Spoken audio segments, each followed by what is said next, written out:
The pharmacy's metal gate was already down when Maya got there. She checked her phone. 10:47 p.m. The website had said open until 11. She stood under the awning anyway. Checked the hours posted on the door. Tried the handle once, knowing it wouldn't turn. Her phone buzzed. She looked at the screen, didn't open the message, put it back in her pocket. The street was quieter than she expected for a Thursday. Most storefronts dark. A wine bar half a block down still had people inside, laughing at something. She could see their breath when they stepped out to smoke. Maya pulled her coat tighter. It was the good one. Her interview coat from 3 years ago. Navy, structured shoulders, only one button missing on the cuff. She shifted the folder under her arm. The papers inside were just prior authorization forms she'd printed at work, but they felt official enough to carry. A car pulled up to the curb 15 feet away. Black, something expensive, not a taxi. The back door opened and a man stepped out. 50s, gray at the temples, wool overcoat that probably cost more than her rent. He said something to the driver, closed the door, then noticed her. She looked away first. He walked toward the wine bar, then slowed, stopped, turned back. "Excuse me." Maya looked up. "Are you waiting for someone?" His tone was polite, almost kind. "No." He glanced at the closed pharmacy, then back at her. "Store's been closed for an hour." "I know." A pause. He tilted his head slightly, the way people do when they're deciding something about you. "The shelter's 6 blocks that way." He gestured north. "They serve dinner until midnight. It's warm." Maya didn't blink. "I'm fine." "You sure? It's going to drop below 20 tonight." "I'm sure." He waited, like he expected her to say more. When she didn't, he nodded once. Professional. Already moving on. "All right. Take care of yourself." He walked into the wine bar. Through the window? She watched him shake hands with 2 men at a corner table. They laughed at something, ordered drinks. Maya stayed where she was for another 40 seconds. Then she walked. The bus stop was 6 blocks south. She got there at 11:03. The Route 9 pulled up 2 minutes later, doors hissing open. She didn't get on. The driver waited. "You coming?" "Sorry, wrong bus." The doors closed. The bus left. Her phone buzzed again. "Iris, did you get it?" Maya typed, "On my way home," then deleted it. Typed, "Soon," deleted that too. She left it on red. The next bus was in 12 minutes. She sat on the bench. Someone had scratched something into the metal armrest, but it was too dark to read it. A woman with 2 shopping bags sat down on the other end, looked at Maya, looked away. Maya opened her phone again, closed it. The folder was still tucked under her arm. She adjusted it, even though it didn't need adjusting. At 11:18, the Route 9 came back around. This time she got on. She took a seat near the back. 3 other people on the bus, none of them looking at anything but their phones or the window. The message from Iris was still there when she unlocked her screen. "Iris, did you get it?" Maya started typing a reply, stopped, put the phone face down on her lap. Through the window, the city slid past. Streetlights, closed storefronts, the glow of a 24-hour diner. She watched a man standing outside it, smoking. He flicked the cigarette into the street before she lost sight of him. Her stop was 23 minutes away. She picked up her phone, put it back down. At 11:41, she got off 3 blocks from her apartment. The cold bit through her coat immediately. She walked fast, folder tucked tight, past the building next to hers, lights still on in the second-floor unit, someone watching TV. She could hear it through the window. Her building was dark, except for the 3rd floor, Mrs. Alvarez's place, always up late. Maya unlocked the front door, climbed the stairs to the 2nd floor, unlocked her door. The apartment was quiet. 1 lamp on in the living room. Iris's bedroom door was cracked open, a strip of light underneath. Maya set her keys on the counter. The folder went next to them. She stood there, opened the folder, looked at the forms, closed it again. Iris's door opened. "Mom?" Maya turned. "Hey, baby, you should be asleep." Iris came into the kitchen. 9 years old, barefoot in her pajamas, hair pulled back in a ponytail that was half falling out. "Did you get it?" "Get what?" Iris looked at her.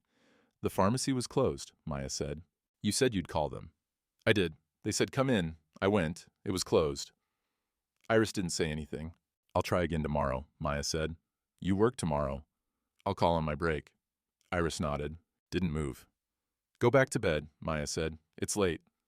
"Are you coming?" "In a minute." Iris walked back to her room. Didn't close the door all the way. Maya stood in the kitchen until she heard the bed springs shift. Then she opened the folder again. The forms were standard. Patient name, diagnosis code, prescriber information. She'd filled out the top half at work during her lunch break. The bottom half needed a doctor's signature. She'd been carrying them for 3 days. Her phone was still in her pocket. She pulled it out, 3 messages from Iris, one from the hospital's HR system about open enrollment. She opened her banking app, checked the balance, even though she'd checked it that morning. 847. She closed the app, turned off the kitchen light, went to bed. Maya's alarm went off at 4:45 a.m. She turned it off before the second beep. The apartment was still dark. She got dressed in the bathroom, scrubs, sneakers, hair pulled back, brushed her teeth, avoided looking too long at her face in the mirror. In the kitchen, she opened the cabinet above the sink. The orange prescription bottle was in the back, behind the Tylenol, and the multivitamins. She took it out, shook it, opened it, 14 test strips left. The box was supposed to last 30 days. They were on day 19. She put the bottle back, closed the cabinet, opened it again, counted the strips a second time, even though the number wouldn't change. Her phone buzzed. A reminder she'd set for herself. Check levels. Morning. She went to Iris's room. The door was open now. Iris was asleep on her side, one hand tucked under the pillow. The glucose monitor was on the nightstand. Small, blue, shaped like a fat pen. Maya picked it up, pressed the button, waited for it to load. The reading came up. 167, not great, not terrible. She wrote it down in the log on her phone. A spreadsheet she'd started in August. 247 entries so far. She looked at the 7-day average. 201. The target was 120. She closed the app. Iris stirred but didn't wake. Maya stood there for another 10 seconds. Then she left. At 5:47 a.m., she clocked in at Sacred Heart Hospital. The billing department was on the 3rd floor, East Wing. 12 cubicles, half of them empty during the night shift. Her desk was in the back corner. A small framed drawing Iris had made in 2nd grade. Stick figures labeled Mom and Me under a lopsided sun. A coffee mug she never used. 3 stacks of patient files. She logged into the system. 218 claims to process before 6 a.m. She started with the Medicaid queue. Pulled up the first one. Patient name, Whitmore, Sean. Date of service, 11/18. Diagnosis code, J189. Pneumonia? Unspecified organism. The system flagged it. Missing secondary insurance information. She pulled up the patient's chart, scrolled through intake notes, found the section labeled Insurance Information. 2 lines. Primary Medicaid, NC, secondary none reported. She clicked the Approve button. The next file loaded automatically. By 7:30, she'd cleared 94 claims. Her shoulders hurt. She rolled them back, heard something pop. Her phone buzzed. Iris. Is there breakfast stuff? Maya typed. Cereal in the cabinet. Milk in the fridge. Iris. Okay. She put the phone down, picked it back up, typed. How do you feel? 3 dots appeared. Disappeared, appeared again. Iris. Fine. Maya stared at the word for a second. Then she opened her banking app again. 847. Rent was $100, due in 5 days. She had one more paycheck before the first. That would be $690 after taxes. $847 plus $699, 137 minus rent, $437. Utilities were $180. Groceries, $200 if she stretched. Gas, $60. That left her negative $3. She closed the app, opened her email. One new message from Blue Cross Claims Department. Subject, prior authorization request, denied. She opened it. Dear Ms. Whitmore, your request for prior authorization, request ID 4478291B, has been reviewed and denied. Reason, medical necessity not established. The prescribed insulin pump system does not meet criteria for coverage under your current plan. You may file an appeal within 30 days. She read it twice. Then she deleted it, closed her email, pulled up the next claim. At 8:15, her supervisor stopped by her desk. Carol was 52, gray hair and a neat bob, reading glasses on a chain. She'd worked at Sacred Heart for 19 years. Morning, Carol said. Morning. You're ahead of schedule. Maya nodded. Carol looked at the files on her desk. You okay? You look tired. I'm fine. You sure? You've been picking up a lot of extra hours. I need them. Carol didn't push. Well, don't burn out on me. Open enrollment starts next month. Healthcare coverage. Maya looked up. New plans, Carol said. Better prescription coverage, I think. You should take a look when the portal opens. When's that? December 5th. 23 days. Thanks, Maya said. Carol nodded, already moving to the next cubicle. Maya turned back to her screen, pulled up the enrollment page even though it wasn't live yet, just a landing page with a countdown timer. Open enrollment begins in 23 days. She closed the tab. Her phone buzzed again. Iris, my stomach hurts. Maya's hand stopped. She typed, bad or just a little? Iris, IDK, Iris, kinda bad. Maya looked at the clock. 8:17. Iris's school started at 8:45. The bus came at 8:30. She called. Iris picked up on the second ring. Hey, Maya said. Scale of 1 to 10. Like a 6. Did you eat? Not yet. Eat something. Toast. If we have bread, check your levels. Okay. Text me the number. Okay. If it's over 250, stay home. I'll call the school. Mom, if it's over 250, you stay home. A pause. Okay, Iris said. Maya hung up. She sat there, opened the prescription bottle app on her phone. The refill button was grayed out. Next refill available, 12/8, 9 days early. She'd been rationing since November 2nd, stretching the test strips, skipping the bedtime checks sometimes, hoping the morning and after-school readings would be enough. Her phone buzzed.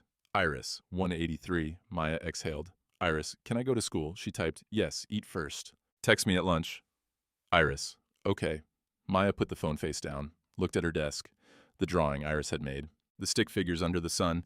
She turned back to the screen, pulled up the next claim. At 9:02, she took her break, went to the vending machine on the second floor, bought a coffee for $1.50, drank half of it standing in the hallway. Her phone was in her hand. She opened the insurance company's website, logged into her account, clicked appeals, the form loaded. Appeal reason, select one. She scrolled through the options, stopped at medical necessity, additional documentation available, clicked it. The next screen asked for a doctor's letter. She closed the browser, drank the rest of the coffee, threw the cup away, went back to her desk. By mid-November, the nights were starting to feel long. Maya's shift ended at 2 a.m., but she stayed until 2:40 to finish a Medicaid batch that had been flagged for review. When she finally clocked out, the hallways were empty except for a janitor buffing the floors near the main entrance. She walked to her car, a 2009 Honda Civic with a cracked windshield and a passenger door that didn't lock right. She got in, started the engine, waited for the heat to kick in. Her phone buzzed. Iris, okay. It was 2:43 a.m. Maya called her. Iris picked up on the first ring, voice thick with sleep. Why are you awake? Maya said. I heard you leave. That was 6 hours ago. I woke up again. Did you check your levels? Yeah. And? 157. Maya leaned back against the headrest. That's good. Are you coming home? I'm in the car, 20 minutes. Okay. Neither of them hung up. Go back to sleep, Maya said. Are you tired? A little. You're always tired. Maya didn't answer. Mom, I'm here. Love you. Love you too, baby. The call ended. Maya sat in the parking lot for another minute. Then she drove. The next morning, Carol stopped by her desk at 7:50. Good work on the Medicaid batch, she said. Thanks. Seriously, you caught 3 coding errors that would have delayed payments by weeks? Maya nodded. You ever think about moving into a supervisor role? She looked up.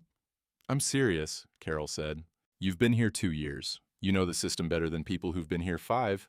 We've got an opening coming up in January. I don't have a degree.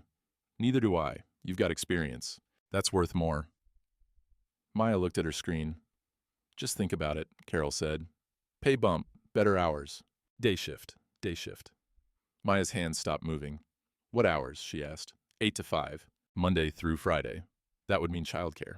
Real childcare, not Mrs. Alvarez's teenage daughter watching Iris for $50 a week. Not Iris letting herself in after school and doing homework alone until Maya got home at 3 a.m. Real daycare costs $300 a week, minimum.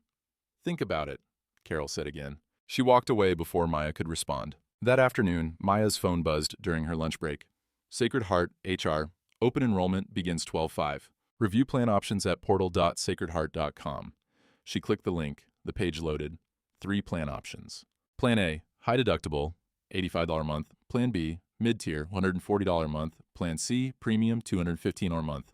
Prescription coverage included. She clicked on Plan C. Prescription benefits. Tier 1 medications, $10 copay. Tier 2 medications, $25 copay. Durable medical. Equipment, 80% coverage after deductible. She scrolled down. Insulin pumps, covered. Prior authorization required. Her chest went tight. She read it again. Prior authorization required. That meant paperwork, a doctor's letter, approval process, 4 to 6 weeks. If the insurance company moved fast. But it was coverage. She opened her calendar. December 5th was in 3 weeks. Enrollment period ran through December 20th. Coverage would start January 1st. 2 months? If she could get the prior authorization approved by mid-January, Iris could have the pump by February. She looked at Iris's glucose log. The 7-day average was 198. Not dangerous, not good. She closed the app, opened her banking app, $847. If she took Plan C, that was $215 a month. Her paycheck would drop to $475 after insurance. Rent, utilities, groceries, gas. She ran the numbers. It worked, barely. She'd have to cut somewhere else, maybe skip her own doctor's appointment in January, maybe stretch groceries an extra week. But it worked. She felt something loosen in her chest. Not relief, not yet, just space. At 9:00 p.m., Carol came by again. "Hey," she said. "Almost forgot. Griffin Hale's coming by next week." Maya looked up. "The donor," Carol said. "The guy who funded the new wing, big PR thing. Press, photos, the whole deal." Maya had seen his name on plaques in the lobby. Hale Family Surgical Center, brass letters, polished glass. "Why's he coming here?" she asked. "Tour. Wants to see how the billing department runs. He's big on operational transparency." "When?" "Thursday. 6 p.m. Maya's shift started at 6. "You'll probably see him," Carol said. "He likes to talk to people." She left. Maya turned back to her screen. She pulled up the open enrollment page again, looked at Plan C. Premium plan, $215 a month. Coverage begins 1/1, 2 months. She could make it 2 months. That night, she got home at 2:50 a.m. Iris was asleep. The glucose monitor was on the nightstand. Maya picked it up, pressed the button, reading 189. She wrote it down. Then she sat on the edge of Iris's bed, just for a minute. Iris didn't wake up. Maya went to her own room. Set her alarm for 4:45. Lay down on top of the covers. Her phone buzzed. "Blue Cross, your appeal has been received. Processing time 4 to 6 weeks." She read it twice. Then she put the phone on the nightstand, closed her eyes, didn't sleep. At 4:45, the alarm went off. She got up. Thursday, Griffin Hale arrived at 5:47 p.m. Maya heard the commotion from her cubicle. Voices in the lobby, someone laughing, the click of dress shoes on tile. She kept working. At 6:15, Carol appeared in the doorway. "Maya, you've got a visitor." She looked up. Griffin Hale stood behind Carol. Same wool overcoat, different suit. He smiled. The practice kind people use at fundraisers. "Hale wanted to see how our night operations run," Carol said. "I told him you're our best." Maya stood. "Hi." "Griffin." He extended his hand. She shook it. His grip was firm, brief. "Carol tells me you process Medicaid claims," he said. "Among other things." "That's detail-oriented work." "When it is." He looked at her desk. The stacks of files, the monitor showing a claim form, the framed drawing Iris had made. "How long have you been doing this?" he asked. 2 years. Do you have a background in healthcare?" "Not formally. But you understand the billing codes." "I learned." He nodded, seemed genuinely interested. "What made you want to work here?" Maya hesitated. "The hours worked for my schedule." "Night shift by choice?" "Yes." He glanced at the drawing again. Stick figures labeled "Mom and Me" under a crooked sun. "You have a daughter," he said. "I do." How old?" 9. "That's a good age." He smiled.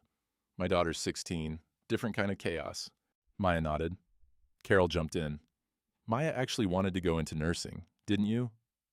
Maya looked at her. "She mentioned it once," Carol added. Griffin raised his eyebrows. "What happened?" "Life went different," Maya said. "It does that." He studied her for a second. "You know, someone with your attention to detail. You should think about moving up. Supervisor track. Carol mentioned there's an opening." "She did." "You should apply. Advocate for yourself. People don't get recognized by staying quiet." Maya kept her expression neutral. "I appreciate that." He nodded again, satisfied. Turned to leave. Then he stopped. His eyes landed on her coat. Navy, structured shoulders, hanging on the back of her chair. His face changed. Not dramatically. Just a small shift, the warmth pulling back. He looked at her again, really looked. "Do we know each other?" he asked. Maya's hands stayed at her sides. "I don't think so." "You sure?" "Yes." He didn't move. Neither did she. Carol glanced between them. "Should I?" "No, it's fine." Griffin smiled, but it didn't reach his eyes. "I thought I recognized the coat. My mistake." "It's a common coat," Maya said. "Right." He stepped back. "Well, keep up the good work." "Carol, thanks for the tour." "Of course." He left. Carol waited until his footsteps faded. Then she turned to Maya. "What was that about?" "I don't know. He seemed weird." "Maybe he's tired." Carol frowned. "He specifically asked to meet you. I thought it went well until—" She trailed off. "Anyway, get back to it. Let me know if you need anything." She left too. Maya sat down, looked at her coat, looked at her screen, pulled up the next claim. The next morning, Carol stopped by at 7:15. "Quick heads up," she said. "Griffin suggested we review our employee screening protocols." Maya's hands stopped typing. "It's nothing personal," Carol added. He wants to make sure we're compliant with new donor transparency standards. Everyone in billing will need to update their background checks. When? HR is sending the forms next week, just a formality. Maya nodded. Carol lingered. You okay? I'm fine. You've seemed off since yesterday. I'm just tired. You're always tired. Carol's voice softened. Seriously, Maya, if something's going on... I'm fine, Maya said again. Carol looked like she wanted to push, didn't. Okay, let me know if that changes. She walked away. Maya turned back to her screen, opened her email, no new messages. She closed it, opened her banking app.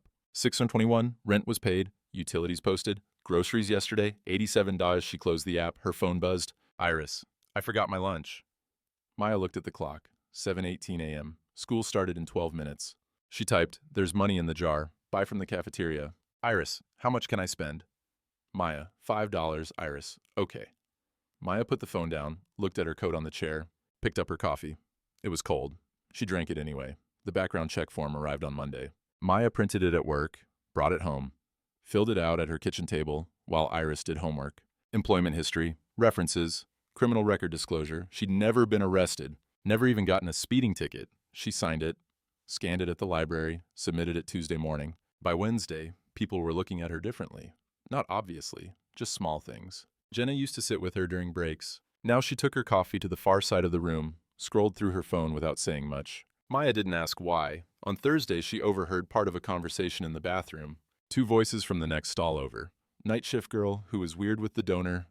Carol said he asked about her specifically. Why? I don't know. Something about seeing her before. The stall doors opened. Maya was washing her hands. Both women went quiet when they saw her. She dried her hands, left. Friday afternoon, her phone rang. Blue Cross Claims Department. She answered. This is Maya. Ms. Whitmore, this is Jennifer from Blue Cross. I'm calling regarding your appeal for prior authorization request 4478291B. Maya sat down. Okay. Unfortunately, your second appeal has been denied. The review board determined that the medical necessity criteria still haven't been met. What does that mean? It means we need additional documentation from your daughter's physician. Specifically, evidence that alternative insulin management methods have been tried and failed. She's been on the same regimen for 8 months. Her levels are unstable. I understand. But our system shows only one prior authorization attempt for the pump. We need to see a documented progression of treatment. Maya's hand tightened around the phone. How long does that take? You can file a third appeal. That typically takes 6 to 8 weeks. 6 to 8 weeks. Yes, ma'am. I can transfer you to our patient advocacy line if you'd like assistance with what happens after the third appeal. A pause. If it's denied again, you'd need to pursue an external review. That can take an additional 3 to 4 months. Maya didn't say anything. Ms. Whitmore? I'm here. Would you like me to transfer you? Yes. The line clicked. Hold music. Maya sat there. The phone pressed to her ear. After 4 minutes, someone picked up. She explained everything again. The advocate, an older woman, patient voice, walked her through the process. Third appeal. Supporting documentation. Timeline. If you can get a letter from your daughter's endocrinologist, that would strengthen your case significantly, the woman said. Her next appointment isn't for 9 weeks. You might want to call and see if they can move that up. Explain the urgency. I tried. They said to go to the ER if it's an emergency. Is it an emergency? Maya looked out the window. I don't know. The advocate didn't say anything for a second. I'm sorry you're dealing with this, she said finally. The system isn't always designed for situations like yours. Thank you, Maya said. She hung up, sat there. The phone was still in her hand. She didn't put it down. 40 seconds passed. Then she opened her email, found the endocrinologist's office contact, wrote a message asking if there were any earlier appointments available. Sent it, closed her laptop. That night, Griffin came back to the hospital. Board meeting, quarterly review. Maya saw him in the hallway at 8:30 p.m. He was walking with 2 men in suits, talking about operating margins or fundraising, something she couldn't hear clearly. He saw her. They made eye contact for half a second. He kept walking. So did she. Monday, Carol called her into the office. Sit, Carol said. Maya sat. I need to talk to you about something. Carol folded her hands on the desk.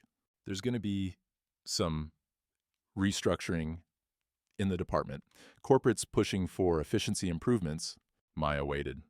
Some of the night shift positions might get moved to day shift, Carol said. Or converted to contract work. When? They're finalizing the plan in January. I don't have details yet. Is my position affected? I don't know. Probably not. You're solid. But I wanted to give you a heads up in case things shift. Maya nodded. If it does go to day shift, Carol said carefully, would that work for you? No. Childcare? Yes. Carol looked at her. How much does night shift childcare cost you? 50 a week. And day shift? 300 minimum. Carol exhaled through her nose. Okay, I'll see what I can do. No promises. I understand. You're good at this job, Maya. I don't want to lose you. Thank you. Carol looked like she wanted to say more. Didn't. That's all. Get back to it. Maya stood, walked back to her desk, sat down. Her hands were shaking. She pressed them flat on the desk until they stopped. Then she straightened the stack of files in front of her. They didn't need straightening. She did it anyway. Aligned the edges, made sure the corners matched, opened the top file, started working. At 2 a.m., her shift ended. She clocked out, walked to her car, got in, didn't start the engine. She sat there, hands on the wheel, keys in her lap. The parking lot was empty, except for 2 other cars.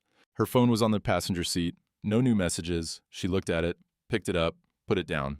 The hospital's lights reflected off the windshield. She could see the outline of the building, the windows on the 3rd floor still lit. She sat there for 7 minutes. Then she started the car, drove home. The email came on a Tuesday. Subject: Sacred Heart Employee Assistance Fund, application now. Maya opened it during her break. Dear Sacred Heart team, thanks to the generosity of the Hale Foundation, we're launching a new Employee Hardship Assistance Fund. This program provides one-time grants up to $5,000 for employees facing financial emergencies related to medical expenses, housing instability, or family crises. Applications are reviewed by a committee, including HR leadership and foundation representatives. Awards are need-based and require documentation. To apply, visit the link below. Deadline, November 30th. Maya read it twice. $5,000. She clicked the link. The application loaded. 6 pages. Section 1. Personal information in Section 2. Financial disclosure Section 3. Description of hardship Section 4. Supporting documentation in Section 5. Budget breakdown Section 6. Essay. 500 words. Why? Do you deserve this assistance? She scrolled to the bottom.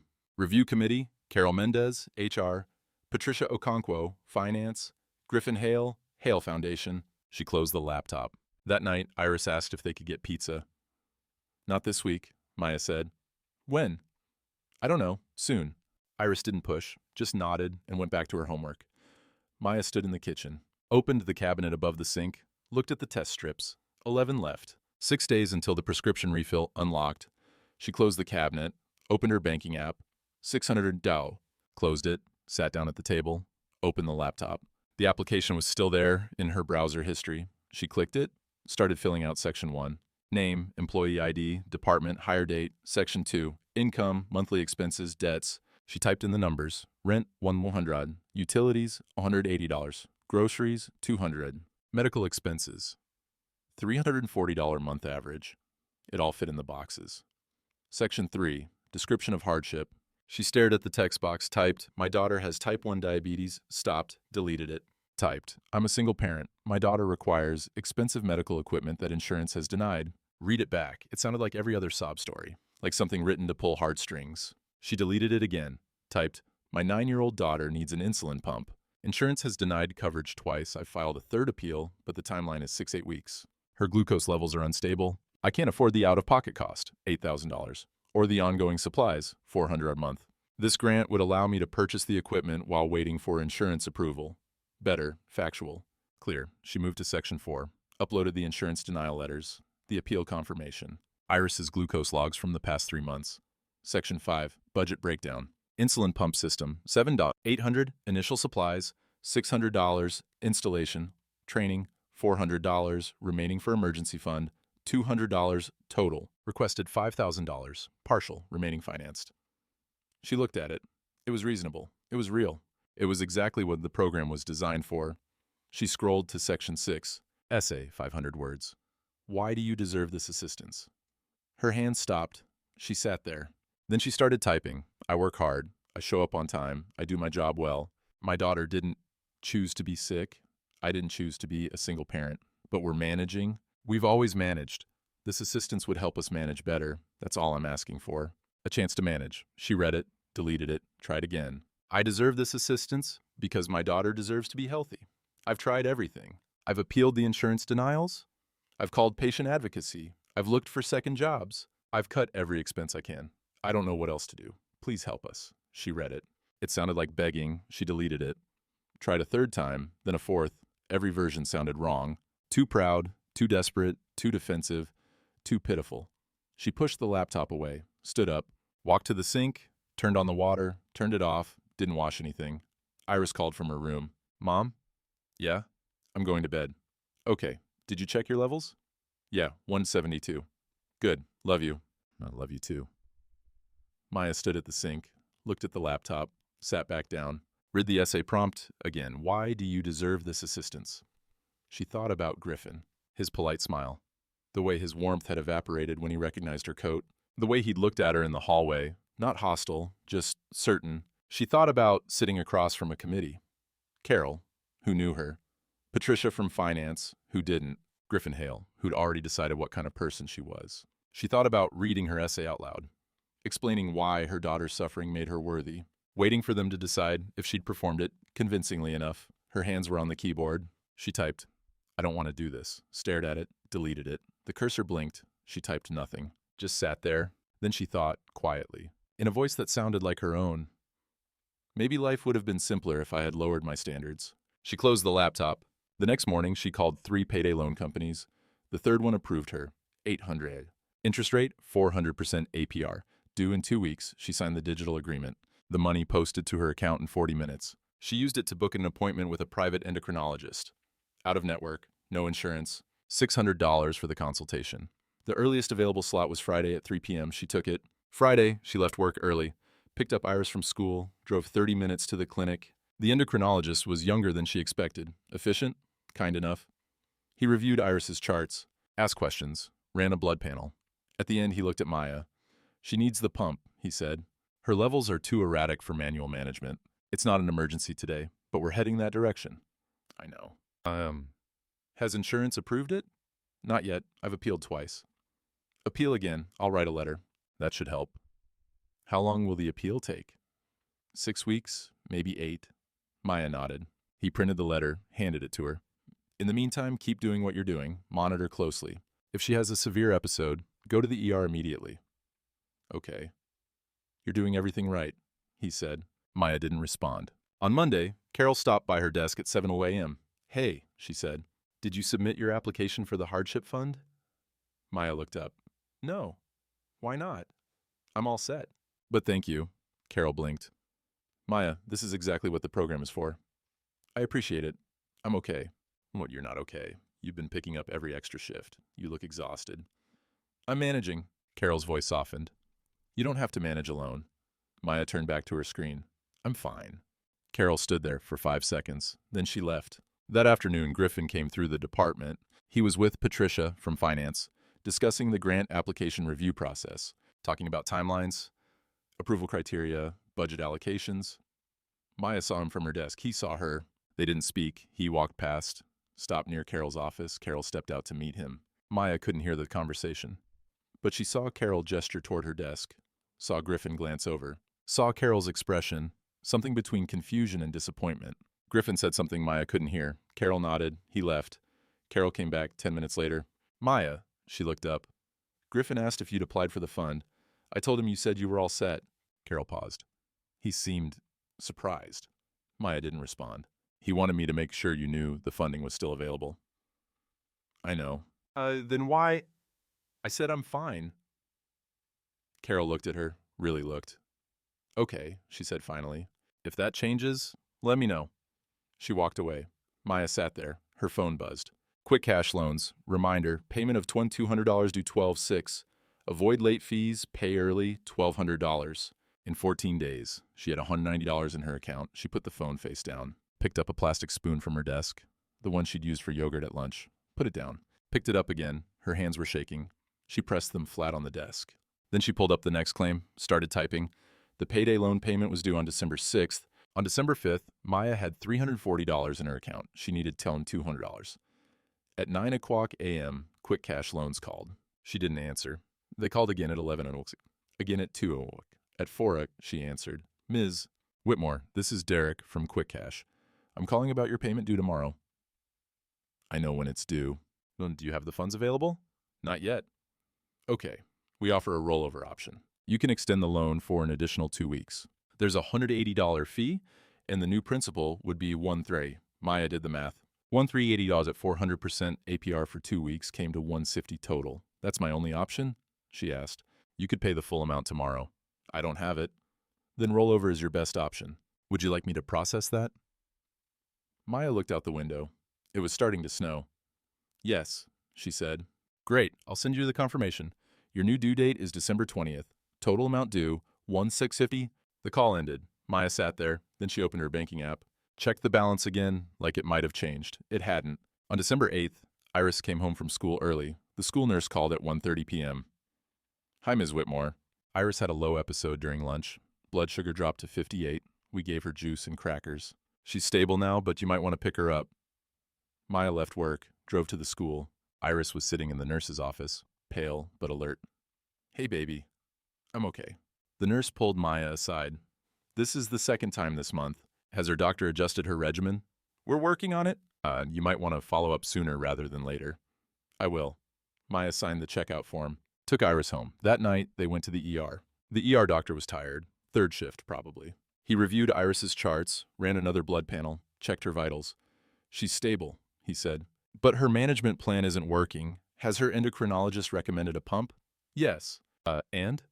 Insurance denied it. I'm appealing. He nodded, typed something into the computer.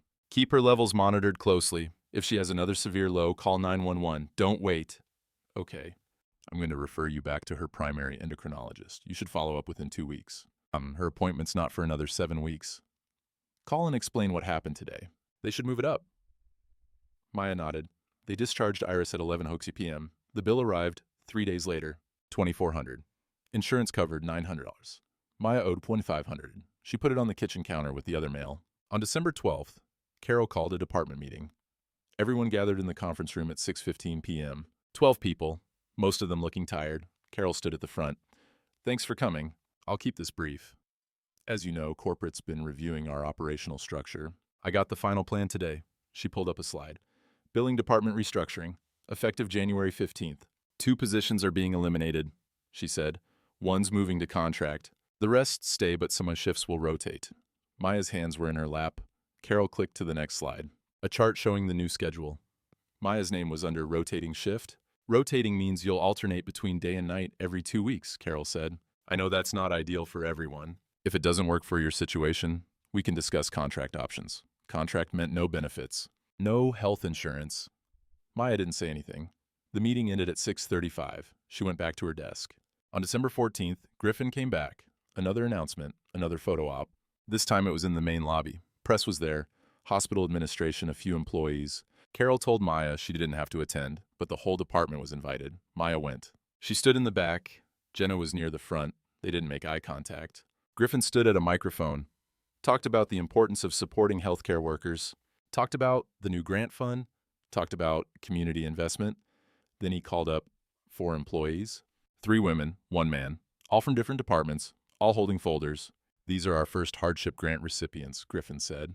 Each of them faced significant challenges this year. We're honored to support them. But one of the women, early 40s, short hair, scrubs, stepped to the mic. I just want to say thank you, she said. Her voice broke a little. I'm a single mom. My son needed surgery. I didn't know how I was going to pay for it. This grant, it changes everything. People clapped. Maya watched from the back. Griffin shook the woman's hand, smiled for the camera. The event lasted another 10 minutes. Then people started leaving. Maya left before it ended. Not dramatically, just quietly. She walked back to the 3rd floor, sat down at her desk. Her phone buzzed. Blue Cass. Your appeal is still processing. Estimated completion, 6 to 8 weeks from submission date. 11:20, 4 more weeks. She put the phone down. Looked at the clock, 7:48 p.m., pulled up the next claim. At 2:00 a.m., her shift ended. She clocked out, walked to her car, got in, sat there. The parking lot was empty, 2 streetlights out. Snow had started again, light flakes hitting the windshield. She looked at her phone, no new messages. Checked her banking app, 287, closed it. The hospital lights were still on. 3rd floor, billing department. She could see her desk from here, or thought she could. She sat there for 6 minutes. Then she started the car, drove home. The approval came on January 15th. Maya was at work when the email arrived. Blue Cross Claims Department subject, prior authorization approved. Request ID 4478291C. She opened it. Dear Ms. Whitmore, your third appeal for prior authorization has been approved. The insulin pump system and associated supplies are now covered under your plan, effective immediately. Please contact your medical equipment provider to schedule installation. She read it twice. Then she called the medical supply company. They had the pump in stock. Installation appointment available in 3 weeks. February 8th, 10 a.m. She took it, hung up, sat there. This should have felt like relief. It didn't. She opened her banking app. Current balance? $104 pending debits. Payday loan payment, $150. Due in 3 days. Outstanding debts. ER bill, $500. Overdraft fees, $245. Even with the pump covered, she owed $335. The medical supply company had called it a copay. $840 for the pump, $220 for the first month's supplies. Her insurance covered the rest. She'd need to set up a payment plan, $340 a month for 18 months. She closed the app. On January 22nd, Iris collapsed at school. Maya got the call at 11 a.m., not from the nurse this time, from the principal. Ms. Whitmore, Iris had a severe hypoglycemic episode during recess. Paramedics were called. She's stable, but they're transporting her to Sacred Heart as a precaution.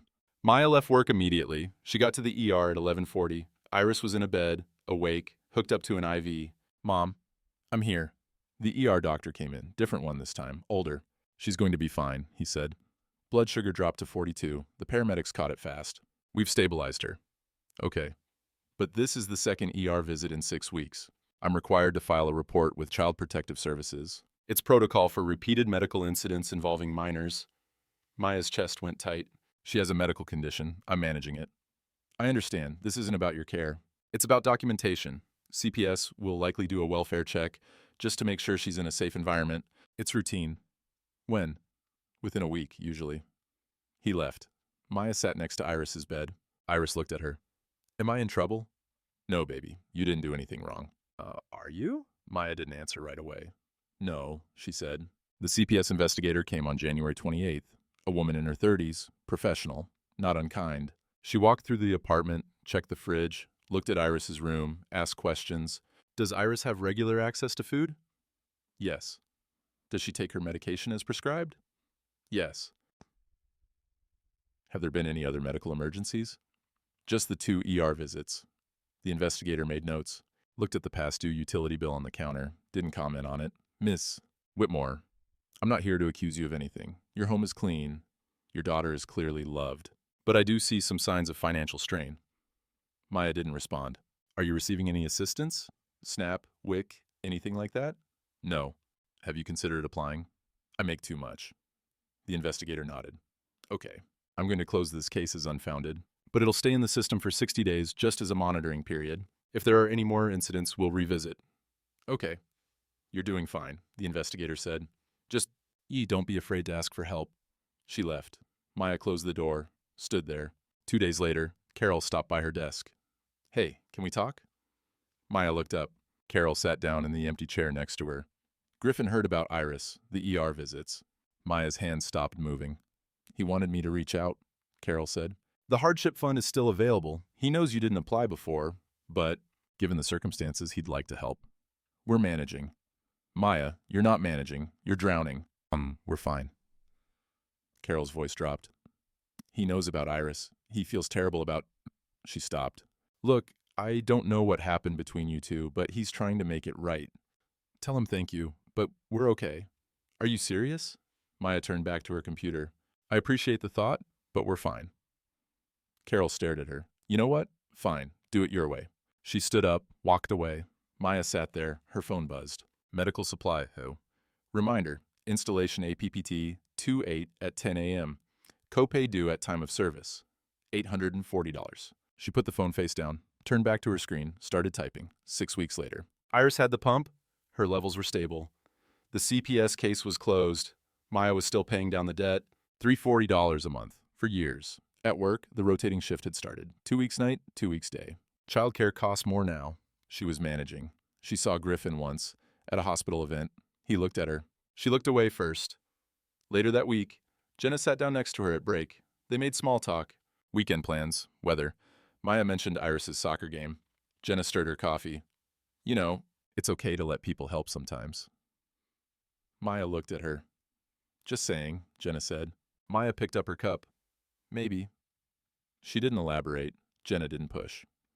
At 2 a.m., Maya clocked out. Walked to her car, got in, sat for a moment. Then she started the engine, drove home.